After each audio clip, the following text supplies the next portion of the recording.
Amigos, gracias por estar en nuestra sintonía. Esta mañana estamos conversando acerca de la violencia contra la mujer que no debe existir y los esfuerzos que se están realizando desde diferentes instituciones o las instituciones representadas esta mañana por mis invitadas, la Fiscalía General de la República y también el ISDEMU. Y quedaba pendiente el tema de la educación y mencionaba también fuera de cámaras que hay conductas que parecen normales que están ocurriendo al interior de los centros escolares. Directora. Bueno, yo sí quiero comentarles previo a decirles esto. Ya en la política nacional para una vida libre de violencia se han construido lineamientos, porque esto de cómo generamos espacios seguros para las mujeres también es un compromiso de las alcaldías. O sea, aquí todo el mundo asume una responsabilidad y las alcaldías deben de también hacer planes, políticas o ordenanzas de prevención y atención a la violencia contra las mujeres. O sea, ya no solo se vale que se piense invertir en la violencia social como se hace hasta ahora, sino se piensen en las mujeres, porque creo que ese es un paso fundamental. Y por supuesto, el nivel de agresión en los centros escolares, hay diferentes maneras de ser agresivos en los centros escolares. Para las niñas, por ejemplo, sin expulsarlas de los centros escolares formalmente, cuando salen embarazadas en su adolescencia, hay un proceso de discriminación que las niñas terminan saliéndose del centro escolar, ¿verdad? Aunque oficialmente, porque legalmente eso no se puede, las maestras, los maestros, padres, madres de familia, compañeras y compañeros empiezan a generar una condición que la jovencilla, que la adolescente que sale embarazada tiene que retirarse del centro escolar. Y si a eso le sumamos que su embarazo puede ser de un maestro, ¿verdad?, es todavía una condición peor de intimidación, ¿verdad? Ya hemos conversado en algunos centros escolares y el maestro dice, no, si yo cumplo, yo le pago la cuota alimenticia. Es que la cuota alimenticia no lo es todo en las adolescentes. Primero, porque hizo un tema de acoso a una menor de edad, cuando él es un adulto, en una condición de desigual poder, ¿verdad? Y además de eso, la cuota alimenticia no lo es todo, porque hay una condición, una concepción del rol masculino que cree que sigue siendo solo el proveedor, pero además el mal proveedor, ¿verdad? Porque si estos malos proveedores dicen, bueno, te doy $50 para la luz, si te salen 60, 80 ya es tu problema, ves cómo lo complementas, porque yo ya no puedo, ¿verdad? Y la esposa o la ex esposa está con 2, 3 hijos a los cuales tiene que mantener independientemente le dé la cuota que compete, porque allí hay un tema de desigualdad inclusive en la visión de la cuota, pero también en el trabajo doméstico, por ejemplo. Y de estos casos de los que menciona los docentes, ¿es considerable el número que se reporta? Sí, es considerable.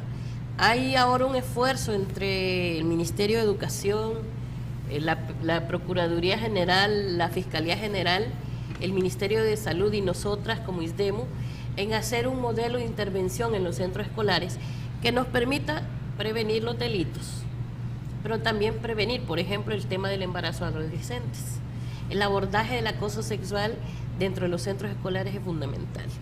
Y el acoso hacia las niñas no solo es un acoso vedado por el acoso sexual, sino por la discriminación.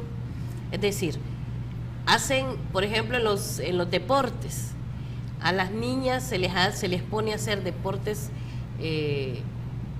entre comillas, no tradicionales, que está bien, pero lo hacen con dolo, de manera que las niñas, si están en su periodo menstrual, si están en unas condiciones de desventaja, las ridiculizan. Es parte del ejercicio de la violencia combinado con la discriminación.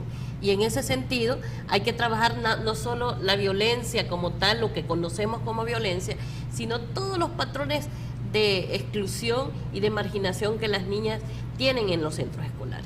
Por eso nosotras decimos que hay que trabajar esa convivencia cotidiana, que es la que va a transformar en realidad esa condición de violencia y discriminación en los centros escolares. Ya hay algunos elementos que se han avanzado, como algunos protocolos de acoso, la violencia sexual, pero eso nos falta todavía para hacer otra cosa, porque los documentos están, pero todavía como decía, esto requiere de años de cambio y de transformación. Yo quiero poner un ejemplo. Miren, la violencia contra las mujeres es como las epidemias. La sociedad, cuando hay epidemia de dengue, hasta entonces la sociedad empieza a despertar y todavía hace mala cultura, ¿verdad? Y yo estoy hablando de esto porque las personas creen que la violencia es tan cotidiana y se preocupa más por el dengue que la violencia, y tenemos en condiciones de vida libre, de una vida digna para las mujeres. Obviamente la violencia se debe asumir así. Por lo tanto, la condición de violencia que están sufriendo las mujeres requiere un alto grado de compromiso, no solo del Estado, sino de la sociedad y fundamentalmente de una práctica de derechos de las mujeres. ¿En qué situación se encuentra nuestro país referente al tema de la violencia contra la mujer y hacia dónde deben ir encaminados los esfuerzos para erradicar este tipo de violencia? Bueno, vea, lo decía la licenciada Arqueta, hay ya un protocolo de intervención en los centros escolares, en donde la Fiscalía es parte de ese proceso, ha sido parte de la construcción, pero además de la divulgación.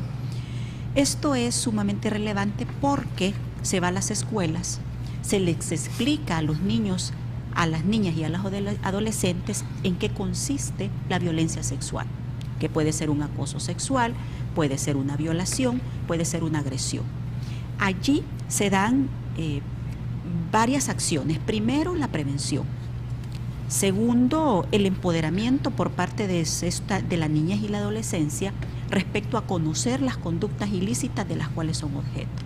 Pero además, también se detectan casos de agresiones sexuales. Eso ha permitido incluso a la Fiscalía General de la República detectar violaciones sexuales de docentes hacia las adolescentes.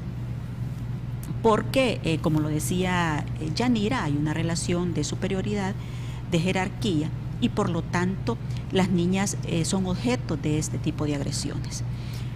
Hay fiscales colaborando y yendo a las escuelas y además interviniendo en estos casos. También el señor fiscal ha inaugurado recién una oficina, una unidad en donde se atiende especialmente a las mujeres. La ley especial regula la obligación de todas las instituciones de crear oficinas de atención integral.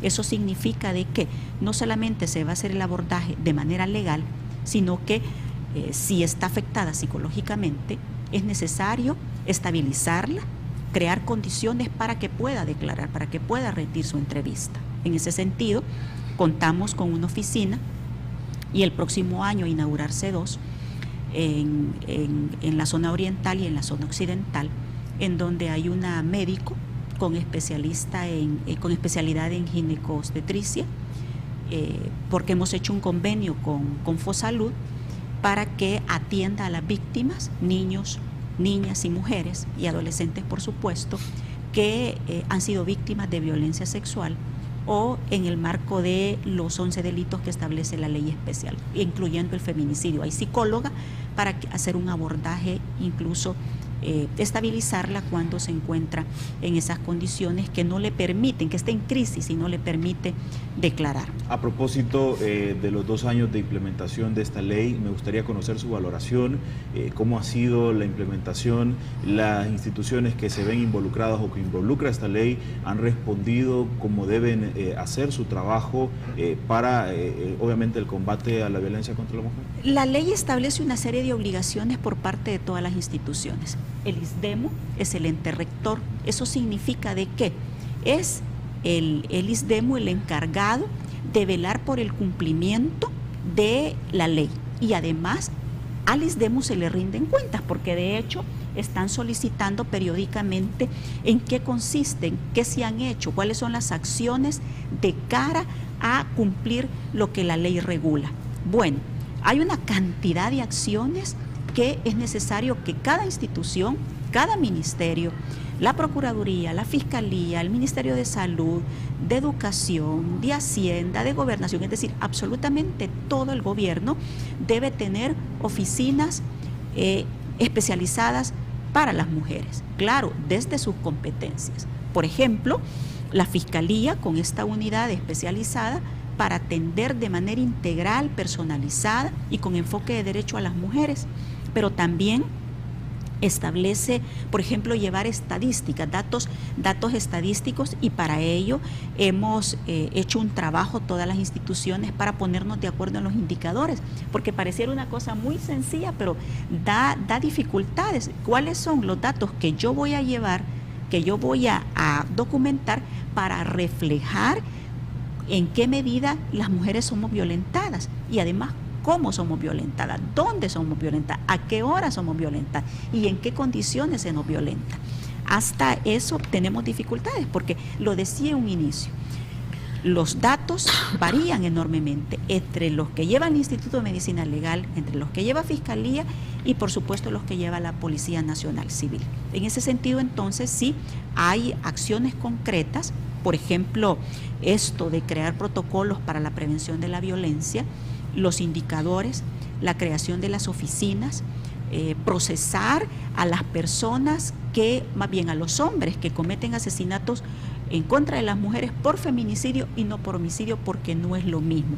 Y por supuesto todas las instituciones, y esto es clave, pero clave, debe sensibilizar a su personal, porque usted puede tener las condiciones, puede tener una oficina muy bien instalada, tener espacios físicos adecuados, pero si usted no tiene sensibilizado al fiscal, a la fiscal, al personal, al funcionario, a la funcionaria, de nada sirve, porque revictimizan a las mujeres cuando llegan a solicitar los servicios y además se desencantan, abandonan el proceso o terminan, como usted lo acaba de referir, en donde las mujeres solicitan medidas, no se les da el seguimiento, medidas de protección en un caso de violencia intrafamiliar, y el agresor no cumple, sigue violentando hasta que la mata. Bien, vamos a hacer la última pausa comercial, amigos televidentes. Hay comentarios que queremos compartir con el resto de la audiencia que usted ha hecho a través de Facebook y también a través del Twitter. Volvemos.